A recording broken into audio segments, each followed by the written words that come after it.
Hello नमस्कार दोस्तों, स्वागत है आपके एक और नई फ्रेश वीडियो में। और आज के इस वीडियो में हम बात करेंगे कि इंडिया में आपको कौन कौन सी बाइक्स की सेगमेंट देखने को मिलती है। तो यानी मेरा मतलब ये है कि कैसी कैसी आपको बाइक्स की डिजाइन देखने को मिलती है। जैसे अभी तक से हम लोगों ने नेकेड बाइक्स पे बात किया है, फेयरिंग बाइक्स पे बात किया है, तो ऐसी और भी बहुत सारी बाइक्स की सेगमेंट है जिनके बारे में मैं आज आप लोगों को बताऊंगा। तो अगर आपको सभी इन्फॉर्मेशन चाहिए तो वीडियो को एंड तक जरूर देखिएगा। और वहीं अगर आपको ये वीडियो पसंद आता है तो लाइक करना मत भूलिएगा। साथ ही में जिन लोगों ने चैनल को सब्सक्राइब नहीं किया, सब्सक्राइब भी जरूर कर लीजिएगा अगर आपको ऐसी और इन्फॉर्मेटिव वीडियोस देखनी है तो। और जैसे कि आप लोग जानते ही हैं कि किसी दूसरी बाइक से रिलेटेड अगर आपको इन्फॉर्मेशन चाहिए तो आप ऐसे डायरेक्टली इंस्टाग्राम पे बात कर सकते हैं। इंस्टाग्राम की लिंक नीचे आपको डिस्क्रिप्शन बॉक्स में देखने को मिल जाएगी। तो दोस्तों, इससे पहले इस वीडियो को मैं शुरू करूँ, यहाँ पे मैं आप लोगों को बताना चाहूंगा कि क्यों मैंने अपने चैनल को नेम को चेंज करके अपने ओरिजिनल नेम से कन्वर्ट कर दिया। बहुत लोग मेरे से पूछ रहे हैं कि भला ऐसा क्या बात हो गई कि आपको अपने चैनल का नेम चेंज करना पड़ा।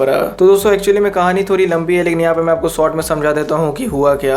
तो एक दिल्ली बेस्ड कंपनी है, वैसे उस कंपनी का मैं नाम नहीं लेना चाहूँगा। बेसिकली वो लोग भी वेबसाइट और यूट्यूब भी रन करते हैं। तो उन लोगों ने मेरे को ईमेल करके कहा कि ये जो ऑटो ज्ञान नेम का आपका चैनल है, इसमें जो ऑटो ज्ञान नेम आ रहा है, इसका जो रजिस्टर्ड ट्रेडमार्क का लाइसेंस है ये हम लोगों के पास है। फिर उसी मेल में उन लोगों ने आगे कहा कि ये जो ऑटो ज्ञान नेम है सिर्फ इसको हमारा नेटवर्क यूज़ कर सकता है, आप नहीं कर सकते। आपको ये जो चैनल का नेम है इसको चेंज करना पड़ेगा। ऑटो और ज्ञान जो है ये ऐसा वर्ड आपके चैनल में नहीं आना चाहिए। तो फिर उन लोगों ने कुछ मेरे को नेम सजेस्ट किया कि आप ऐसा ऐसा चैनल का नेम रख सकते हैं, लेकिन उसमें मेरे को कुछ भी पसंद नहीं आया क्योंकि भाई हम लोगों का चैनल है, जैसा हम लोगों को पसंद आएगा हम लोग वैसे ही रखेंगे। तो फिर जैसे उन लोगों ने कहा था कि ऑटो और ज्ञान को आप एक साथ पेयर करके यूज़ नहीं कर सकते, आपको कुछ और वर्ड को यूज़ करना होगा, तो मैंने ऑटो इंडिया ज्ञान कर दिया था। जैसा आप लोगों में से कोई लोगों ने देखा होगा कि ऑटो इंडिया ज्ञान चैनल का जो नेम है वो कुछ समय के लिए मैंने कर दिया था। तो फिर यही चीज़ जब मैंने उन लोगों को रिप्लाई किया कि भाई मैंने ऐसे ऐसे अपने चैनल का नेम चेंज कर दिया है, तो वो लोगों को ये भी नहीं पसंद है। उन लोगों ने कहा कि ये भी जो है ये ट्रेडमार्क का जो लॉ है उसके खिलाफ है।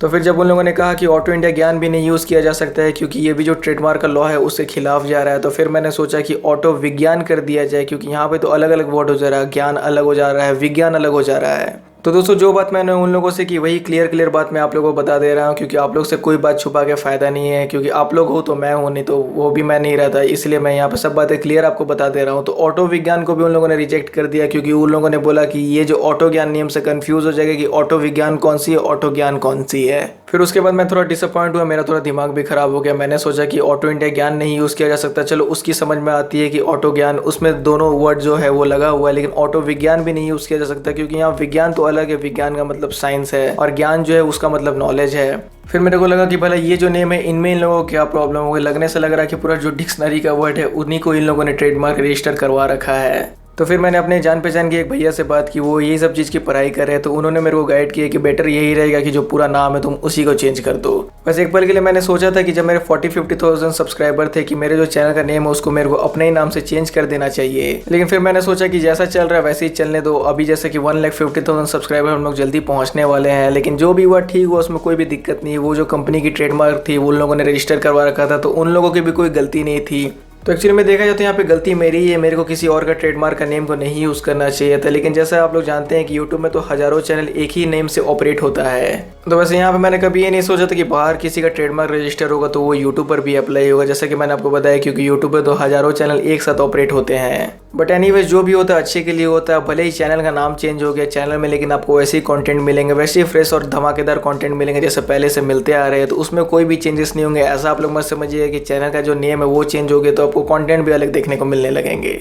और वहीं जो मैंने पोस्ट डाला था यूट्यूब के कम्युनिटी टैब में, जिसमें मैंने आप लोगों को बताया था कि मैंने अपने चैनल का जो नेम है उसको चेंज कर दिया है, तो उस पोस्ट में मेरे को काफ़ी सारे लोगों ने काफ़ी अच्छी सपोर्ट दिखाई, बहुत सारे लोगों ने काफ़ी अच्छे अच्छे कमेंट्स किए हैं। तो जिन लोगों ने भी मेरे को सपोर्ट किया उनको दिल से थैंक यू, बहुत बहुत शुक्रिया आप लोगों का, मेरे को आप लोगों ने इतना सपोर्ट किया, जिसकी वजह से मेरे को भी यहाँ पे ऐसा नहीं फील हुआ कि चैनल के जो नेम है उसको चेंज करके मैंने कोई गलती की। यहाँ पे मैं यही बस कहना चाहूँगा कि गलती यहाँ पे मेरे से भी हुई है, लेकिन वो भी जो कंपनी थी उसको ये चीज़ पहले याद आनी चाहिए थी कि भला हम लोगों का जो चैनल का नेम है उसको कोई और यूज़ कर रहा है। जब मेरे 10-12,000 सब्सक्राइबर थे, इवन 20-30,000 सब्सक्राइबर थे, तब वो कंपनी को भला याद आ जाती तो ज़्यादा बेटर होता। सो एनीवेज, यहाँ पे जो होना था वो हो गया। यहाँ पे कुछ अब दिक्कत की बात नहीं है, कंटेंट आपको वैसे ही मिलेगा जैसा मैंने आपको बता दिया। यहाँ पे आपको कोई चेंजेस देखने को नहीं मिलेंगे। जो चेंज होना था वो मेरे चैनल नेम के साथ हो गया, तो उसके लिए आपको कोई चिंता करने की ज़रूरत नहीं है। कंटेंट आपको वैसे ही देखने को मिलते रहेंगे। तो दोस्तों हम लोग फाइनली बात करते हैं इस वीडियो के मेन टॉपिक पे, जो कि है कि इंडिया में आपको कौन कौन सी बाइक्स की सेगमेंट देखने को मिलती है। तो हो सकता है कि वीडियो थोड़ा लंबा बन जाए, लेकिन आप लोग प्लीज एडजस्ट कर लीजिएगा। तो इंडिया में आपको काफी सारी बाइक्स की सेगमेंट देखने को मिलती है। उसमें जो सबसे ज्यादा पॉपुलर बाइक की सेगमेंट है, जो सबसे ज्यादा सेल होने वाली में से सेगमेंट है, वो है नेकेड सेगमेंट। तो जी हाँ दोस्तों, नेकेड सेगमेंट जो इंडिया में काफी ज्यादा पॉपुलर है। लगभग इंडिया की जितनी भी बाइक मैन्युफैक्चर कंपनी है, वो नेकेड सेगमेंट में अपनी एक न एक बाइक जरूर बनाती है। नेकेड सेगमेंट की जो बाइक्स है वो 80,000 रुपीज से ही चालू हो जाती है, और इनकी जो रेट्स है बहुत ज्यादा हाई भी जाती है, क्योंकि बहुत सारी सुपर बाइक्स भी नेकेड सेगमेंट में आती हैं।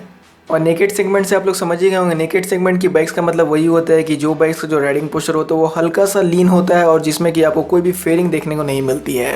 अब दूसरी जो इंडिया में सबसे ज्यादा पॉपुलर बाइक की सेगमेंट है वो है फेयरिंग सेगमेंट। लेकिन अगर ऑटोमोबाइल भाषा के हिसाब से इसको बोला जाए तो ये फेयरिंग सेगमेंट इसको नहीं कहा जाता है, इसको डायरेक्टली स्पोर्ट्स सेगमेंट ही बोला जाता है। अब भले स्टार्टिंग में मैंने फेयरिंग बोल दिया, लेकिन आपको स्पोर्ट्स बाइक की जो डिजाइन लैंग्वेज है उसके बारे में तो पता ही होगा कि इनमें जो आपको साइड साइड में जो बाइक्स की बॉडी है वो नेकेड नहीं मिलती, साइड साइड में पैनल्स लगे रहती है। और वही जो स्पोर्ट्स बाइक होती है, इनका जो हेडलाइट होता है ये बॉडी के साथ जुड़ा रहता है, और वही जो इनका हैंडल होता है ये इंडिपेंडेंटली मूव करता है, यानी हैंडल के साथ हेडलाइट जो है वो नहीं जुड़े रहता है, जैसा कि नेकेड बाइक्स में जुड़े रहता है। अब इसके बाद जो इंडिया की सबसे ज्यादा पॉपुलर बाइक की सेगमेंट है वो है क्रूजर सेगमेंट। क्रूजर सेगमेंट के बारे में जैसा कि आप लोग जानते हैं कि एकदम रिलैक्स राइडिंग पोस्चर इस टाइप की बाइक्स में आपको देखने को मिलता है, कोई भी आपको झुक के बाइक नहीं चलानी पड़ती है। और वहीं क्रूजर सेगमेंट में जैसा कि आप लोग जानते हैं कि रॉयल एनफील्ड का एक अपना दबदबा है। तो यहाँ पे मैंने आपको कुछ पॉपुलर बाइक के सेगमेंट्स के बारे में बताया जो कि इंडिया की लीडिंग बाइक मैन्युफैक्चरर्स कंपनी बनाती है। लेकिन अब बात की जाए कि प्रीमियम बाइक मैन्युफैक्चरर्स कौन कौन से सेगमेंट्स में अपनी बाइक बनाती है, तो उनमें आ जाती है cafe racer bikes, of roading bikes, adventure tourer bikes, sports touring bike. तो यहाँ पे अगर मैं आपको ऑफ रोडिंग बाइक्स के बारे में बताऊँ तो जैसे कि डुकाटी मल्टी स्ट्राडा हो गई, होंडा अफ्रीका ट्विन हो गई, ये सब ऑफ रोडिंग बाइक है।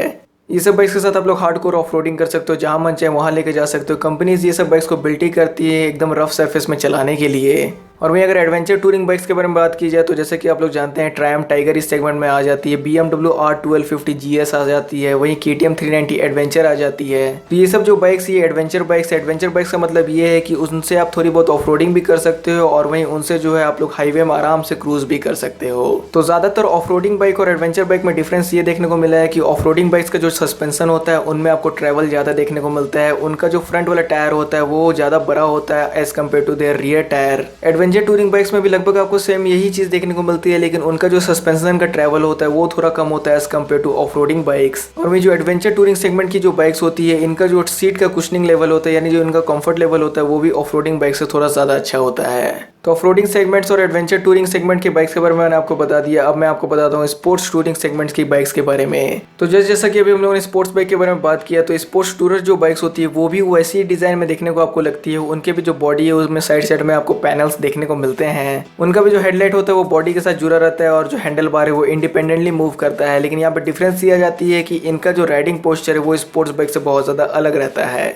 जैसे कि जो स्पोर्ट्स बाइक होती है उनका जो राइडिंग पोस्चर है वो पूरी की पूरी आपको एग्रेसिव देखने को मिलती है, लेकिन जो स्पोर्ट्स टूरिंग बाइक होती है, जैसे कि इनका नाम के आगे ही टूरिंग लगा हुआ है, तो इसी की वजह से इनका जो राइडिंग पोस्चर ये उतना एग्रेसिव आपको नहीं मिलता है। यानी कहने का मेरा मतलब ये है कि जो स्पोर्ट्स टूरिंग बाइक्स होती है इनमें आपको बहुत ज्यादा झुक के बाइक नहीं चलानी पड़ती, हल्का सा आपको झुकना पड़ता है, क्योंकि वो स्पोर्ट्स बाइक है तो हल्का फुल्का झुकना पड़ेगा ही।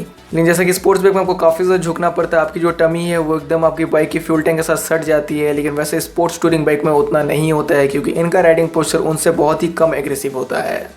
वहीं अगर आगे बात की जाए तो आगे जो एक सेगमेंट है उस सेगमेंट का नाम है cafe racer segment. Cafe racer जो बाइक्स इंडिया में बहुत ज़्यादा पॉपुलर नहीं है। अभी कुछ बाइक्स है ये कैफे रेसर की, जैसे कि हुस्कवर्ना की विटपिलेन 250 आपको देखने को मिलती है। अब कैफे रेसर बाइक्स को समझने का एक ही तरीका है कि कैफे रेसर जो बाइक्स होती है वो आती तो है नेकेड डिजाइन के साथ, लेकिन उनका जो राइडिंग पोस्चर होता है वो एक स्पोर्ट्स बाइक की तरह होता है। क्योंकि ये सब भी जो बाइक्स का राइडिंग पोस्चर ये आपको एग्रेसिव भी देखने को मिलता है, जैसे कि कॉन्टिनेंटल GT 650 का भी एग्रेसिव है। यानी ये सब टाइप्स की जो बाइक्स होती है इनमें भी आपको झुक के ही राइड करना पड़ता है। तो इसी टाइप्स की जो बाइक्स की सेगमेंट्स होती है इनको कैफे रेसर बाइक्स बोला जाता है।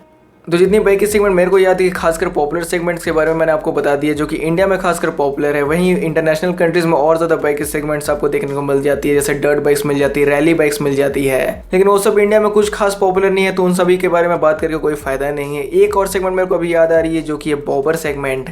और बॉबर सेगमेंट भी इंडिया में बहुत ज्यादा पॉपुलर नहीं है, क्योंकि अभी सिर्फ जैसे आपको अगर कम बजट में बाइक लेनी है तो वो है जावा पेराक। तो अगर आपको बॉबर डिजाइन के साथ कोई बाइक चाहिए तो वो आप सिर्फ जावा पेराक ही ले सकते हो। अगर कम बजट में चाहिए, हाई बजट में तो और ज्यादा ऑप्शंस आपके लिए अवेलेबल हो जाती है। तो बॉबर बाइक्स का मतलब वही होता है कि जिनका जो सीट हाइट है वो काफी ज्यादा लो रहता है, जो शॉर्ट राइडर्स है उनको भी उस सब बाइक चलाने में कोई दिक्कत नहीं होती है, और उनका जो हैंडल बार होता है वो थोड़ा अप रहता है, मतलब थोड़ा हल्का ऊंचाई पे रहता है, जिसकी मदद से आप बैठते तो नीचे हैं लेकिन आप बाइक चलाते हैं हाथ थोड़े ऊपर करके। इसके वजह से भी आपको थोड़ा कमांडिंग पोस्चर मिलता है, जैसे कि आपको हल्की क्रूजर बाइक्स में भी देखने को मिलती है, जैसे एवेंजर सीरीज में आपको हल्की देखने को मिल जाती है।